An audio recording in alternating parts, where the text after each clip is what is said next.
ito naman yung levels of learning under intellectual skills category. Level 1, discrimination. Level 2, concrete concept. Level 3, defined concept. Level 4, rule. And level 5, problem solving. Level 1, discrimination. The ability to differentiate objects based on one or more of their physical characteristics, wherein this is the first skill to master. For example, neto, we are able to differentiate between square and triangle because of its physical characteristics. For example, square has 4 sides while triangle has 3 sides. To enhance and assist this memory, repetition and reinforcement will be a big help. Level 2, concrete concept. The ability to identify an object as a member of a group based on common physical characteristics. Or tinitignan mo yung isang object as a part of a group or a certain category.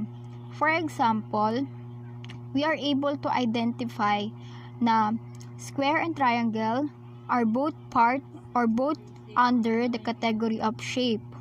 Or another example, regardless of color, size, length, students can still identify figures of triangle. Next naman, define concept. The ability to understand the meaning of an object, event, or relation. It requires more than stating a definition or defining a concept. So, define concept here does not only require definition, because define concept wants you to define the concept, identify the components under the concept, and explain on your own words the certain concept or explain how it works. Level 4 naman, rule. The ability to understand the relationships among objects and events. So, in other words, rule serves as our guidance or strategies. For example, in solving an equation, meron tayong sinusunod na PEMDAS rule, wherein PEMDAS rule serves as our guidance or strategy for us to come up to correct answer. Next naman, level 5, problem solving. The ability to combine different rules to solve a problem. So, dito nga sa previous level nalaman natin yung rule. Example, yung PEMDAS rule. Dito, pag magsasolve ka, i-apply mo ngayon itong natutunan mong rule for you to come up or for you to solve a certain problem or a certain equation. Ito, si problem solving ay tinatawag ding discovery learning. Next category naman ay cognitive strategy, wherein it is also divided into 3, just like the previous category. Number 1, learning strategies. Number 2, metacognitive strategies. And number 3, affective strategies. Yan, learning strategies, tulad ng sinabi ko nung kanina, ito ay yung paraphrasing, elaborating, summarizing, note-taking, and so on. Those are an example of learning strategies. Next naman, metacognitive strategies. It is concerned with setting learning goals or tracking your own learning progress or thinking about a strategy to achieve the certain goal. Next naman, affective strategies under cognitive strategy. Affective strategy naman, it talks about the power of our cognition to focus and maintain our attention or to control our stress and anxiety.